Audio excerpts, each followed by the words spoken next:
નમસ્તે અને જય હિન્દ મિત્રો. આ યુટ્યુબ ચેનલમાં આપનું સ્વાગત છે.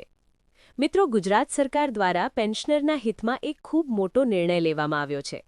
આ ફેરફાર શું છે એ વિશે આજે આપણે આ વિડીયોમાં જાણવાના છીએ. જેથી પૂરેપૂરી જાણકારી મેળવવા માટે છેલ્લે સુધી વિડીયો જોવા વિનંતી છે. મિત્રો, આપ નિવૃત્ત થયા હો અથવા આપની કચેરીમાંથી કોઈ નિવૃત્ત થયા હો તો આપને ખ્યાલ હશે કે પેન્શન પેમેન્ટ ઓર્ડર એટલે કે પીપીઓમાં જે નામ હોય તે નામ અને એમના આધાર કાર્ડ, પાન કાર્ડ વગેરે જે આધાર પુરાવા છે એ પુરાવામાં લખવામાં આવેલ નામમાં ફેરફાર હોય તો તિજોરી કચેરી કે પેન્શન ચૂકવણા કચેરી દ્વારા પેન્શનનું પ્રથમ ચૂકવણું એટલે કે ગ્રેજ્યુએટી, સીવીપી, બાકી પેન્શન વગેરેનું ચૂકવણું કરવામાં આવતું નથી. આવા કિસ્સામાં પીપીઓમાં અથવા તો આધાર પુરાવામાં નામ સુધારીને બંને નામ સરખા કરવા માટે જણાવવામાં આવે છે. ગુજરાત તિજોરી નિયમ મુજબ પેન્શનનું પ્રથમ ચૂકવણું કરતા પહેલા એ ચૂકવણું યોગ્ય વ્યક્તિને જ થઈ રહ્યું છે તે અંગેની ચકાસણી કરી અને સંતોષકારક જણાય તો જ ચૂકવણું કરવું એવી જોગવાઈ છે. જેથી તિજોરી અધિકારીઓ પોતાના ઉપર જોખમ લેતા નથી અને નાણાકીય બાબત હોય પોતાના ઉપર જોખમ ન લે એ પણ સ્વાભાવિક છે. તો આવા નામ ફેરફારવાળા કિસ્સામાં શું કરવું એ અંગે હિસાબ અને તિજોરી નિયામકની કચેરી એટલે કે ડીએટી કચેરી દ્વારા 12 માર્ચ 2026ના રોજ તમામ તિજોરી અધિકારીઓ અને પેન્શન ચૂકવણા અધિકારીને પત્ર લખીને જાણ કરવામાં આવેલ છે. આ પત્ર અમારી ટેલિગ્રામ ચેનલ તથા વોટ્સએપ ચેનલમાં મૂકવામાં આવેલ છે. બંને ચેનલની લિંક વિડીયોના ડિસ્ક્રિપ્શનમાં આપેલી છે. હવે આપણે એ જાણીએ કે આ પત્રમાં સૂચના શું આપવામાં આવેલી છે.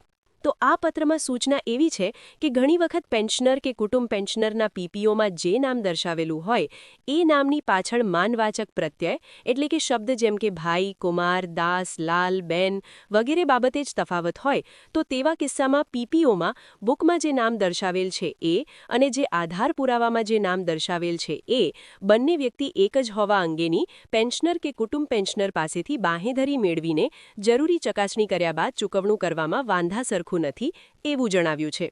તો મિત્રો, એક ઉદાહરણ દ્વારા આપણે સમજીએ કે પીપીઓમાં કોઈ પેન્શનરનું નામ રમેશ કુમાર લખેલું છે પરંતુ તેના આધાર પુરાવામાં રમેશ લખેલ છે અથવા રમેશભાઈ લખેલ છે. તો આવા કિસ્સામાં મૂળ નામ એટલે કે રમેશ એ સરખું જ રહે છે. તો અગાઉ આપણે જાણ્યા મુજબ પેન્શનરની બાંહેધરી મેળવીને ચૂકવણું કરી શકાય એવું આ પત્રમાં જણાવેલ છે.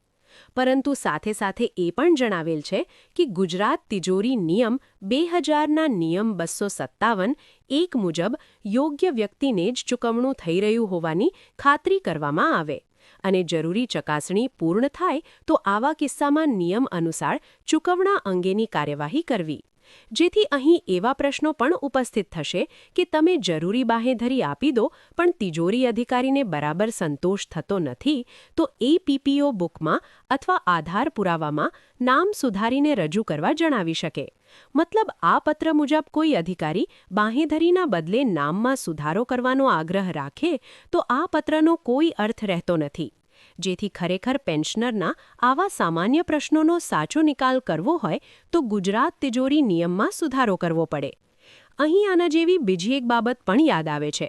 કુટુંબ પેન્શનરના મોટાભાગના કેસમાં એવું બને છે કે જ્યારે કચેરી પેન્શન કેસ બનાવે ત્યારે તેમાં કુટુંબ પેન્શનરના આધાર કાર્ડ કે અન્ય પુરાવા મુજબ પૂરું નામ લખેલું હોય. ઉદાહરણ તરીકે રમીલાબેન રમણભાઈ પટેલ.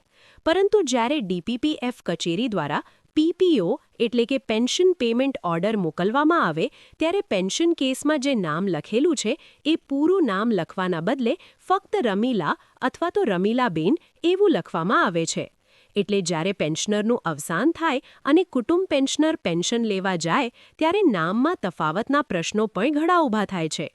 તેથી પીપીઓમાં કુટુંબ પેન્શનરનું નામ પેન્શન કેસ મુજબ જ પૂરેપૂરું દર્શાવવામાં આવે તો આવી ઘણી બધી સમસ્યા હલ થઈ શકે એમ છે. તો મિત્રો, આજે આટલું જ.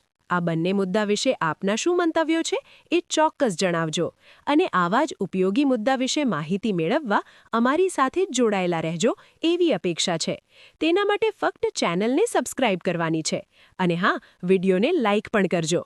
મળીએ હવે પછીના વિડીયોમાં. ત્યાં સુધી આપની તબિયત સાચવજો. આવજો.